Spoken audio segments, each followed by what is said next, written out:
আন্তর্জাতিক অপরাধ ট্রাইব্যুনাল গঠন করে আপনাকে হত্যার ষড়যন্ত্র করেছে জানান, এমন ভাবে ষড়যন্ত্র করেছে যেন আপনাকে হত্যার পরে কেউ তাদেরকে বিচারের আওতায় আনতে না পারে।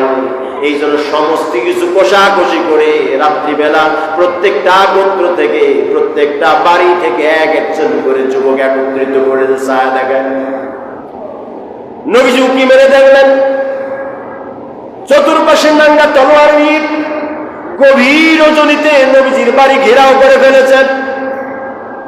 নবীজি সাল্লাল্লাহু আলাইহি সাল্লাম আর দেরি করলেন না, সঙ্গে সঙ্গে হযরত আলীকে ডাক দিয়ে বললেন, আলী রে শোনো,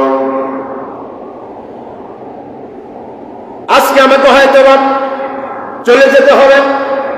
মহান আল্লাহ তাআলার পক্ষ থেকে অর্ডার হয়ে গেছে, আমার মায়ের দেশ, বাবার দেশ, জন্ম